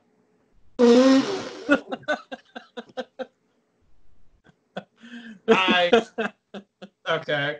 That's brilliant because all three of those men have yet to win a match in AEW. Another thing that's still yet to figure out. Who's going to win first, folks? Peter Avalon, the librarian, who's known for a robe and a freaking mustache, or the guy that's known for Dungeons and Dragons, who sometimes rolls a 12-sided die and gets his power levels decreased, fairly speaking, in Brandon Cutler. Only time will tell. Anyway, continuing with Dark tomorrow, we also got Musa and Lee Johnson versus Havoc, Sabian and Ford, Sean Dean versus Ray Phoenix, John Cruz versus Lufer. I imagine Lufer's not going to be in a good mood. Ryan Rembrandt and Mike Reed versus Private Party. I think this is going to be match of the night, though. And Alan Angels versus Sammy G. Because out of all the independent talent, Alan Angels keeps impressing me the most. And Serpentico versus Darby Allin, which will be very interesting. And following that, our go-home episode of Dynamite looks like this. We have Orange Cassidy versus Phoenix. This is the guy, the King of Sloth Style, versus one of the fastest, most dynamic wrestlers on the roster. What the hell is going to happen here? And I don't see Pentagon coming in this match interfering because of quarantine. Following that, we also have Sammy G versus Matt Hardy, and I feel like Matt Hardy is going to be in a very different state of mind, and that's saying something, after what happened to his beloved friend Vanguard 1. Would it surprise me if Sammy G slowly brings that up? We also have a sit-down between Arn Anderson and Jake the Snake Roberts, a face-to-face. You got to think about this. This is history in the making, folks. I don't think this has ever happened before to my knowledge. You have the coach. You have the guy backing the guy that is facing Jake's instrument of ultimate destruction. And I don't think they're going to talk about blueprint here or plans. They're just going to literally talk about why their man is going to win this. This is going to be something very interesting to see. And last but not least, we already talked about MJF versus Marco Stunt. Marco Stunt's going to get squashed. Last but not least, you have Jon Mox, who's going to go after his title against Preston. And I feel like he's going to make an example out of Preston at the expense of Brody Lee to send a message, don't fool with me. Even though Preston's been the strongest member so far of Dark Order. So we'll have to wait and see as we head on down to Saturday towards Double or Nothing. Gary, is there any further thoughts you have on this upcoming Dynamite or anything we discussed so far or anything else? Because we're literally just 5 days away, man. What the heck else is going to happen at this point? All I know is, like, literally, Noah, when I woke up this morning, go figure. When I was starting brushing my teeth, I was realizing, oh my gosh, it's Double or Nothing weekend. Can't wait. This is the energy that I love about this company so much, is because it really gives you the excitement. It gives you the most amazing feel as a wrestling fan, you know, and I think this is why me and Noah support companies like this, because it's giving us that alternative. It's giving us something to love all over again. That's why I really support on Pro Wrestling Discussions my weekly episodes of AEW Are You Elite. I have to join you for one of these days. Now I'm on summer vacations. Well, definitely let me know, Noah. I also do Impact Wrestling as well. So it's called Impact Access. So Nice. Fun. But yeah, and Double or Nothing. I mean, I guess that's what I'm mostly excited for. I want Dark to get over with. I want Dynamite to get over with. I just want Saturday to get here. But we also have to consider. We also got to consider, you know, what they're going to do prior to the pay-per-view, like they always do. They're going to do a countdown, clearly, to Double or Nothing, and it's probably going to happen right after Dynamite, just like it did right after Revolution. That was the show that set up my good friend James the Arguing with Hubert so excited for AEW Revolution, especially when they showed Jon Moxley training with Randy Couture. And who knows what training regimen Jon Moxley's going through against a guy that is almost as unorthodox as he is, and twice his size. That is true. That is very true.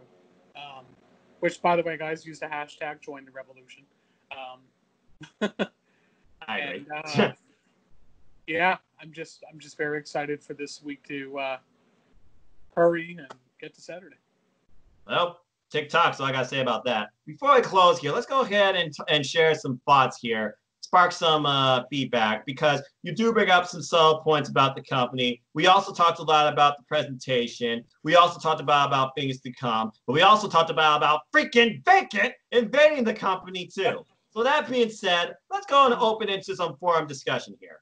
You talked about how you want them to get away from the idea of, let's just say it, WWE guys in the main title picture. Let's think about it. It started off with what's coming on Chris Jericho. That made sense because you want to build this company around a name that people know. Chris Jericho is not just synonymous with WWE. He is anonymous, known with wrestling. He's done it all. The man's done it all in and out of the ring, bringing his creativity, his style of wrestling, his passion to the business, whether you believe in it or liked it or not, and has constantly evolved himself. And here he is, like 50 years old, probably not in bodywork shape, especially like a Rosa Tanahashi, but it doesn't matter. You don't need that. You just need to find ways to market yourself. And now he's marketing himself more fun, creative than ever. Sometimes he calls himself, I'm the greatest of all time. I mean, he certainly might be. Some people call him the GOAT. Hi, Virtue. With that being said, think about it. It started with LeChum and Chris Jericho, and then it finally moved on to Jon Moxley. But people like Darby Allin, people like Scorpio Sky, people like Kenny Omega, people like Heyman and Page. They all had the opportunity to go after the title. They did not do it.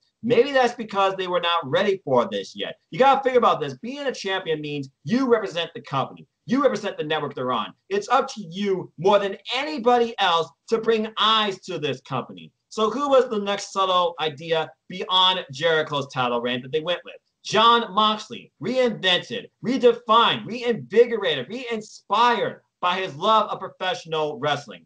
For the fans, by the fans, for us. And that's why he put out that subtle message a couple weeks ago that he misses doing it with us, but he's still doing it for us. And now we have a ghost from his past in somebody that did not get the opportunities that he deserved by many opinions in Brody Lee. And now Brody Lee has this ultimate opportunity to show he is worthy of being champion caliber. He is worthy of the main event. And you should not just, think about him as a wayside mid-carder. This is going to be an incredible presentation for both men. Now going beyond this, I do agree, because when you look at the roster here, there aren't many other names associated with WWE that you really can try and go with after Jon Moxley. They already used Jake Hager too, and that was on a Dynamite episode, okay? And that took a quarter of the freaking show. So with that being said, Gary, I really am behind the idea of MJF being the guy to take the title off Jon Moxley, ultimate uber heel, every dirty tactic in the book against the unorthodox, gritty as nails Jon Moxley, fighting against the world, trying to take on Wardlow, I would not mind seeing that happen, but I don't know if they would necessarily pull the gun at all out. But I feel like here, you're right. MJF, he is due for a AEW championship opportunity. We now need to consider, though, who will be next? Because, again, the AEW casino ladder match automatically allows the next person, basically, to have a championship opportunity. It didn't say when, didn't say how, didn't say where. It just says they do get an opportunity. Looking at the names here, we might get Darby Allin versus Jon Moxley for the title this time. And these two are no strangers to each other. They met each other in the ring before. Colt Cabana, he's unorthodox. Jon Moxley has still respect for him, I'm sure, too. Orange Cassidy versus Jon Moxley, I don't even know what to think about that match. Ray Phoenix versus Jon Moxley would be wild, unorthodox. Jon Moxley, he would have, I think, the strength advantage and the overall experience advantage. But Ray Phoenix, he has the speed and counterintuitive advantage, I think. We saw how fast Ray can go from 100 to 200, okay? Scorpio Sky, he's no stranger to Jon Moxley. Two of them, they've been for that former employer under different eras. Kip Sabian, I feel, will be like an interesting blend. He's already had his fair share of Kazarian. So the one person I think about that could really make something interesting from this casino ladder match so far is Luchasaurus. Luchasaurus versus Jon Moxley would be a very interesting dynamic between big man and, well, medium man. And Luchasaurus is one person that people are hugely behind, probably like the most out of Jurassic Express. I feel like he could bring out the most as a single star. That's why you want, for example, Wardlow versus Luchasaurus. So I just want to ask you subtly, going away from the WWE people focused direction in the title picture, where would you like to see it go? What was that? No, I'm sorry.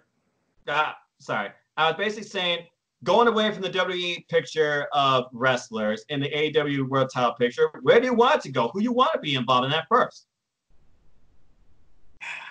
I always say Darby Allin. I'm not surprised. But if you want to talk about a heel versus a face, that type of thing, that's why I was hoping Wardlow would be a part of this. You know, because I was actually, I don't remember who I was saying this to. I definitely expect EC3, you know, joining AEW. And if he does, there's, you know, MJF's little guy.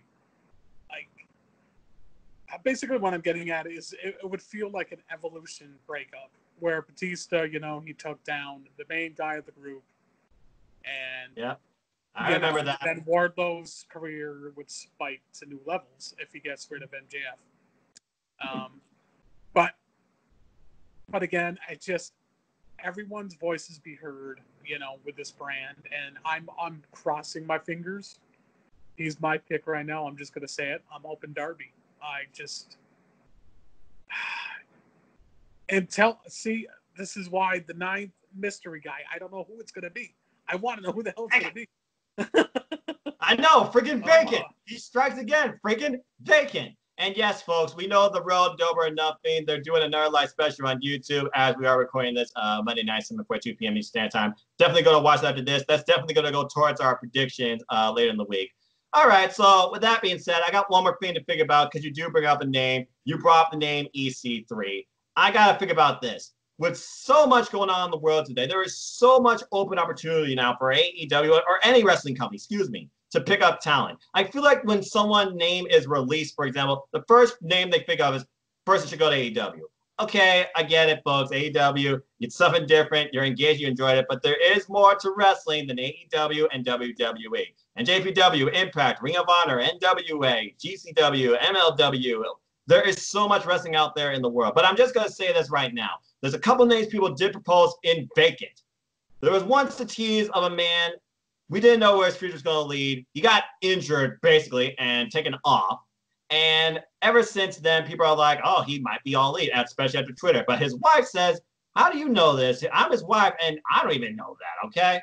Everyone keeps thinking it might be the Machine, Brian Cage. Brian Cage would be a big pickup for AEW because there's that whole subtlety about AEW not having enough big men. Because when it comes to a wrestling business, people think you need a strong roster of heavyweights to really put yourself on the map, but also be serious competition. They got a few solid big men already on their roster, but Brian Cage would be a huge dynamic pickup. And he's a former X Division champion. He's no stranger to ladders, and he's very agile. And we haven't seen him since Hard to Kill, by the way. Another name that was thrown out, good friends with the Elite, especially Cody, released from WWE. I don't know if he's on a 90-day thing. It won't be EC3 because I know he's on that 90-day thing, but people keep talking about Long Island IZ himself, Zack Ryder. Zack Ryder, no stranger to ladder matches as well, winning the Intercontinental Championship back at WrestleMania 32. Could he be the surprise entrant? And then I see in these chats, like the All Elite chats, and shout out to all you there, people talk about they don't want to be somebody from the roster. But folks, think about this. AEW is trying to groom their own roster. There's a reason they haven't released nobody. There's a reason why they're really pushing more of their own talent. And why Tony Khan says, I got the best roster, a lot of them on the planet, everybody here. They're all great workers, and they all work really hard, and it's a team effort, man. And I'm proud of what everybody's done so far. And again, I didn't want to force this on anybody. They all willingly did this. Again, Tony Khan's like merit. Shout out to Tony Khan. Basically, go watch Unrestricted, folks, to really learn what this man's about, his business model, the AEW direction. AEW Unrestricted is very revealing, serious stuff. And let's just say some of the guests have tell you about their feelings about working under WWE. Anyway, with that being said, though, think about other names, though. I mean, look, the wild card in last year's Casino Battle Royale, it was freaking Hangman Adam Page, someone right on the roster itself. It would not surprise me if it is someone on the roster. There's people right now we're probably not even thinking about that could be involved in this, that could finally get their opportunity when you think that maybe they're worthy of it. Chairman Sean Spears, there's a name to think about. He's slowly talking about Cody, how you let your brother get destroyed. Well, maybe now he could put it to Cody by trying to get involved in this match. The search for Spears pretty much has been on hold ever since Sean Spears has been showing what he can do as a singles competitor in All Elite Wrestling against these independent talents. So I'm just throwing in some ideas out there because, again, this match is completely up in the air. Now, you talk about EC3. I keep seeing EC3's Twitter. I keep seeing his little promos. Guys reinventing himself. Guy wants to cause trouble, trouble, trouble, trouble, trouble, trouble, trouble, trouble, trouble, trouble, trouble, trouble. Anyway, they keep talking about this idea of this unit coming in. And we keep seeing two other mentees on being the Elite. FTR.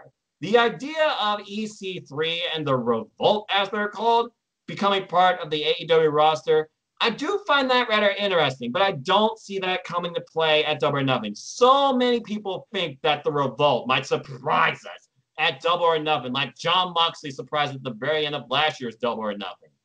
But honestly, I feel like right now with the circumstances, AEW does need something to draw people in. They're already drawing people in with this stuff, but they're going to probably give us one big surprise. So people think it might be another debut or a shocker show up or a teaser. So, Gary, I ask you, what surprise do you see? Do you see someone debuting? Do you see the Revolt possibly showing up? I do. I really do. I was watching BTE a couple weeks ago, and that little tease of FTR in the clouds, you know. And the toast. Can't forget about that. So, yeah, I really see that happening because I know they don't have the 90-day clause. So, you know, Sean makes a good point, and I would like to see this in a way. Santana Ortiz, they're okay. I do agree with what Mark is saying as well. Ortiz just doesn't really fit into that. So there you go. Have the Revival debut by joining the Inner Circle. Why not? Why not? How big are you trying to make that faction? Well, no. I don't want them to make it too deep. I don't want to do another NWO gimmick. My gosh. Remember, Tony Khan is avoiding the mistakes of WCW. This is true. Don't sign with Time Warner. That's all that. But yeah, man, it's tough to tell with the Revival. But if you want to talk about a surprise itself, I applaud you, sir. I really like the thought about Brian Cage. He is a free agent right now. You know, he does have that injury that he suffered at Hard to Kill. I believe it was something in his back. So, or his pectoral, something like that. That's going to put him out for a while. Mm-hmm. But, you know, that would be an awesome addition. I can't say this enough. I really want them to build their stars, and they're doing the right thing so far, you know, but I don't know. I mean, you know, the surprise last year with Moxley, you know, yeah, there was the trailer that came out. Was it official? we never knew. I mean, People picked up some yeah, we were unsure. Die, and they were right. I'll give them credit. I mean, we were unsure. I mean, like literally, there's a friend here that, you know, that literally loves Moxley. You know, she knows him as Ambrose. Her name's Judy, and I said to her, like, you need to watch Double or Nothing. I swear Moxley's going to be coming. And next thing you know, yeah, there he was, and she was the most happiest woman in the world, and now that's why she watches AEW. So, also was one time. And you know, there is a rumor that Sting has been out of his Legends contract. We could see a Sting debut with AEW. All hands are on deck, and I don't think they're going to mess this up. They want to make this one of the best shows of the year. Clearly, Double or Nothing for me last year was the best show of the year. So enough said. Yeah. So yeah, like I already said, just let's go. Come on, days need to get here quicker. Let's go. Well, time waits for nobody, but time also has its own pace. But I guess for now, our time here is done as we wait to see what happens on the Countdown special, on Dark tomorrow, on Dynamite Wednesday, and on Countdown following it afterwards, where afterwards I'm sure you, I, Mark, and who knows who else will definitely meet and discuss a time to do predictions for the full card of Double or Nothing. And folks, stay tuned because I guarantee you up to the show, if there's another match announced, I guarantee you I'll have a simple extra for you. But with that being said, we are done here for now with this AEWSPARK Reignited special, showing our excitement, our opinions, observations on all things All Elite Wrestling, heading into the go-home shows for AEW Dynamite as we head towards Double or Nothing. Literally, it is 6 days away, folks. It is this Saturday. If you're in the U.S., you could buy it on the Bleacher Report app. It starts at 8 p.m. Eastern Standard Time. 1 hour kickoff, though, / buy-in, 7 p.m. Eastern Standard Time. No doubt it will have a few matches and the countdown to Double or Nothing as well. And to the UK people, you all know how it works, too. 1 a.m. for you on Sunday, May the 24th. 1 hour kickoff at midnight. So I think it'll be worth waking up and staying up for. So I hope you all do enjoy it when you can. I will be watching it live, and we'll see about a simple take on this show. I have not decided. With that being said, I am done here for now discussing all things All Elite Wrestling with you and with my good friend Jerry Joe here. Gary, this was well worth the wait and an extreme pleasure doing this with you, sir, as always. Definitely got to do this again. We'll definitely be predicting and reviewing this show. But in the meantime, is there anything you want to plug or promote, and where can people find you? Oh, yes, absolutely. Let's start where people can find me. You guys can find me on the Facebook page, Pro Wrestling Discussions. I am definitely, wrestling friendly to all brands for sure. I am very excited to start this new show, which I will plug here now. It's called, that's right, the name's not official yet, but it's called Who Wants to Be a Pro Wrestler? It is kind of like a game show, like Who Wants to Be a Millionaire? How that works is very simple. You get a series of 15 questions. If you get that 15th question correct, you don't win $1 million, but you get a $25 prize of any promotion that you have a desire for. You message me that. I will order something on eBay or Amazon. The lowest reward you can get is possibly $10, but I could tell you guys more about those details of this game show if you message me on there. Also, I would like to do a quick plug and a good promo to my good buddy, Sean. He's definitely like my brother. He's my partner in crime. He's the one that sticks by my side with Pro Wrestling Discussions. Head over to Facebook called We Want Wrestling Talk. He is looking for people to be a part of his AEW Budget League, and you guys also get a prize for that. Noah's a part of it. I'm a part of it. So yeah, definitely head over there, click that like button. And don't forget, this guy here, click that notification bell for Noah. Thanks. Like I said, for me, it's all about wrestling. Simple as that. But if people want to know more about me, and again, Gary, absolute pleasure, sir. Always welcome to discuss anything wrestling with you, All Elite or beyond, or anything outside of anything I can think of in wrestling. Always pleasure discussing stuff with you here on Facebook. Can't wait till next time. Definitely later this week. If you want to know more about me, though, I keep it simple, folks. Know this. I'm just a simple man and a lifelong fan of wrestling in all of its forms, the good, the bad, the ugly, the sports entertainment, the professional wrestling, the backyard wrestling, the independent wrestling, sport prime wrestling, folks, and so much more. So you want to follow me and talk anything wrestling, the 5 brands of WWE or NWA, Ring of Honor, Impact, AEW, NJPW, my number one. Stardom, MLW, Pro Wrestling Noah, Rev Pro, the list goes on and on. I watch wrestling 6 days a week, folks. So look me up on Twitter, nodq.com/Noah takes to my Twitter. I'm also on Instagram at @Foster1916. Hashtag Superman Life. Give you a nice hello, some soul music in your day, and my thoughts, moments, rants, and simple takes in all things wrestling. A lot of great wrestling content out there in Instagram. Love sharing it, love promoting it, love being a part of the fun in the community. And shout out to some good friends I know on the Twitter as well, including my friend AJ, who basically first came up with the idea of Brian Cage. Huge independent wrestling fan, supporter of AEW, can be very critical at times, like we all can of the business, but he's a great guy. Please give him a follow. With that being said, also follow the simple YouTube channel here at youtube.com/user /NoFox210, I believe is the URL.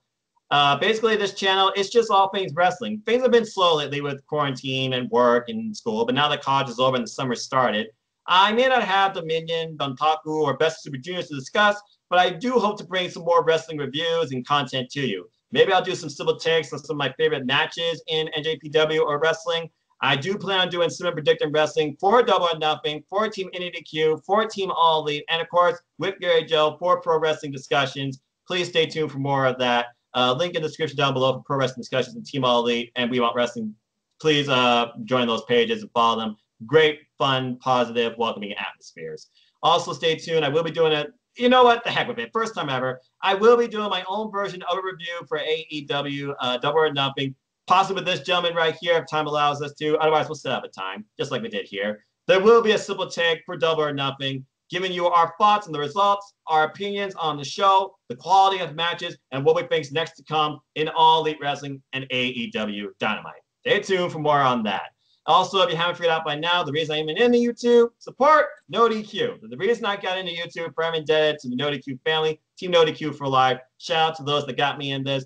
TJS, Aaron Riff, Jerry Slaughter, Caitlin, Stephen R. Osborne, Virtue, Cindy G. They're at the forefront. Big G as well. Big-hearted, special man, big baller too. Shout out to you, Big G. Go subscribe to his YouTube channel, folks. So please support my friends. Buy a shirt. I have a shirt. NoDQ.com/merch. Follow NoDQ.com and all your social media platforms. Your opinions matter. Comment section on everything. Polls, cons, memes, gifts, reviews, recaps, sexy female pics. You name it, it's there. Primarily wrestling with WWE and AEW. With a little bit of independent wrestling. The NoDQ Q&As are back, so please send your questions to Aaron Riff. Just reach out to him on Twitter. He'll let you know the details. And as always, I like to close. Support your wrestling outlets, both big and small, and let's keep growing this incredible, diverse, unique, elite, unscripted, authentic, unpredictable wrestling community together. Simple as that. With that being said, thank you so much for tuning in to AEWSPARK Reignited, our go home special into the Road to Double or Nothing's finale, as we head down to Saturday to AEW Double or Nothing. So please like, share, subscribe, comment, tell a friend, hit the bell and know when the next video goes live on this channel, or if recorded. I don't know if I'm ever going to do live stuff on this channel. Hit the bell, like I said, to know when the next video goes up on this channel. Hit the subscribe button. Help me grow the channel. Forever indebted to those that follow me on this fun little creator's journey. You guys are the true superheroes and the stars here. I am just a guy bringing you my thoughts and my standpoint on wrestling through this platform that welcomes creativity publicly, even if it's not, like truthfully enforced anymore because it's more business oriented. Then again, what do I know? I don't work for YouTube.